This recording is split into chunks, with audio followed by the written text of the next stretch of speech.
So I'm tired of seeing all these Christians saying things they don't believe in order just to sound like great people. They say things like, well, have no pride. No one's better than another. Don't call anyone evil because everyone's evil, right? Don't focus on the world. There's the afterlife. This, that, and the third. This all sounds amazing. It all sounds amazing. When you attack the positions, it sounds like you're attacking these ideas.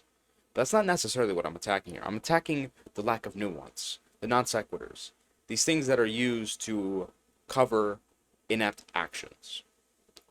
So a lot of Christians talk about the afterlife. This is the one that, man. And they say, like, don't focus on the world, this, that, and the third. But they jump on it, and they say, well, it's okay. Essentially, they don't say this outright. Because they would never say it outright, would they? But it's the logical conclusion what they say. But you can tell by their actions. These are the Christians who are fat.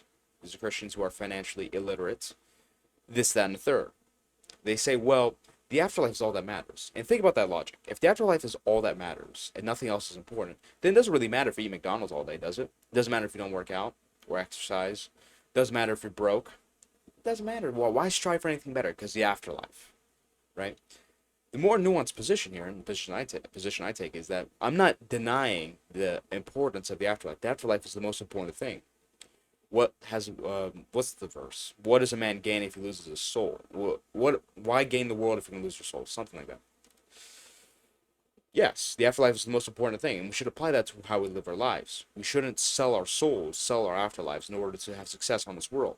Yes, but that doesn't, like, the most important thing is the afterlife, but that doesn't mean the life here isn't important either. That's the non sequitur. That's the jump. Because when you believe the world here is not important, then why not eat McDonald's? Why not be fat? This, that, and the third. When you believe here is important, you actually have standards you're going to hold yourself to. And I believe that's the biblical position. Now, take the concept of evil. Now, this is another one that you hear them talk about, well, you can't call anyone evil because everyone's the same under God. And that is true. But what I believe is there's two different perspectives on this. There's a perspective of God, and there's a perspective of how we live everyday life. Because take the law, this is insane. What they're essentially saying is there's no good and evil. My argument is, well, why try doing any good? There's no such thing as good and evil, right? Why try doing any good? It's like, well, you should strive to do good. That's the response. It's like, well, you just admitted that there is good and evil then, isn't there? There's two different perspectives. If there was truly no such thing as good and evil, then why would we prosecute anyone? They're all the same to God, right? Oh, that guy touched a kid. I mean, we're all the same to God. Why throw him in jail? Why take him away from? Well, we'll just let him run the kids, you know. Same under God, right? This is not a reasonable way to live life. There's two different perspectives.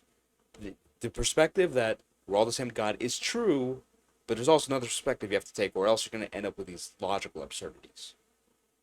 But that doesn't sound good to say. It sounds better to say, well, we're all the same under God. You can't call that. You can't judge that guy. You can't do this. You can't do that. That's bad.